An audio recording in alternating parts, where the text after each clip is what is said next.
The first scream echoed through the woods like a warning from nature itself. "Did you hear that?" Jake whispered, eyes wide. I think she screamed," said Brianna, her voice shaking. They all stood at the edge of the muddy ravine, frozen, staring down into the thick brush where Rachel had fallen. The sound of snapping branches still echoed in their ears. The laughter they had shared seconds earlier was gone, swallowed by sudden, chilling silence. Melissa crossed her arms. "She'll be fine," she muttered, though her eyes betrayed uncertainty. She probably landed on her feet.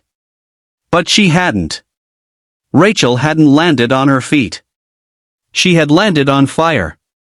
Rachel Summers had always been a mystery to her classmates.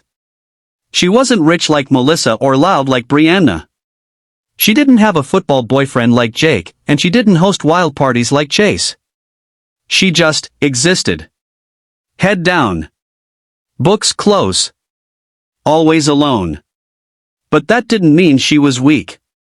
She just didn't have time for small talk. Not when her mother was working 3 jobs and her father, well, he'd left when she was 9. Rachel had learned to depend on no one. Her strength wasn't in popularity. It was in perseverance. Unfortunately, that made her a perfect target. At Brighton High, the Royal Four ruled. Jake, the cocky football captain. Melissa, the queen bee. Chase, his loud, obnoxious sidekick. And Brianna, who smiled sweetly while tearing people down behind their backs. They bullied for sport. And their favorite sport, lately, had been Rachel. They teased her for her clothes, mocked her silence, snatched her books, and humiliated her in the cafeteria. And Rachel? She said nothing. She let it burn. Not because she was weak. But because she was waiting. The senior camping trip was supposed to be a break. A chance for the class to bond, roast marshmallows, and take nature selfies. Rachel hadn't even wanted to go, but her English teacher insisted.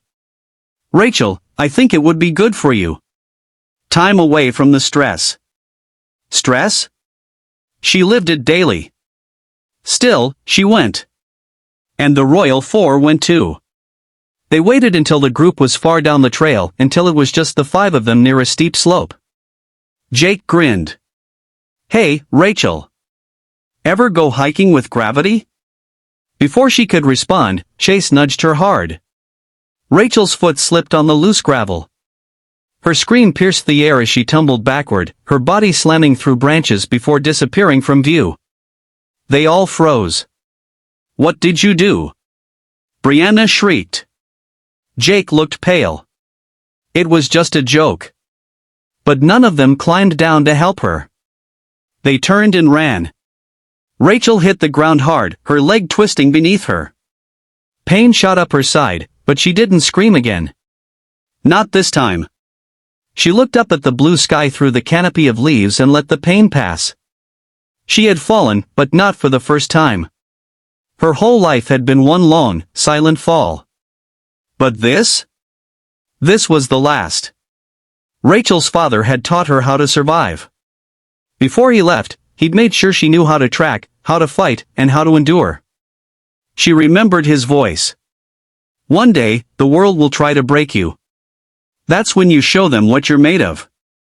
Using a fallen branch as a crutch, Rachel limped through the forest for hours, her mind racing not with fear, but with clarity.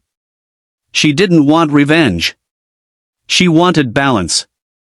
That night, while the others were laughing by the fire, Rachel watched from the shadows. She knew every weakness they had. She had spent years being invisible, listening, learning, absorbing every detail they overlooked. So, she set her plan in motion. It started with Chase.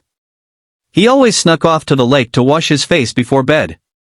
Rachel had rigged a tripwire along the edge and placed a small bag of ash above it. As he fell, the bag exploded, covering him in gray soot. He ran back to camp screaming. "Somebody's out there." Next was Brianna. She prided herself on her perfect appearance. But Rachel had placed ants in her makeup bag. That morning, as Brianna opened it, they poured out in waves, crawling over her clothes and biting her arms. She screamed and threw her designer top into the fire. Jake found his sneakers soaked and tied together. His shampoo was replaced with honey. Mosquitoes followed him the entire day.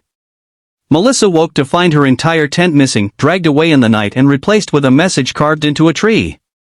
You tried to bury me. You didn't know I was a seed. The tension at camp grew unbearable. No one could sleep. They jumped at every sound. By the third night, Melissa had had enough. I know it's you, Rachel. Show yourself. She did. Rachel stepped out of the trees, slow and steady, her face dirty, her clothes torn, but her spirit unshaken. You think I'm afraid of you? Melissa spat. No, Rachel said quietly. But you should be afraid of what you've made me become. The others circled her, wide-eyed. I'm not the girl you pushed anymore. That girl fell. This one climbed back up. The teachers arrived after a panicked call from Brianna.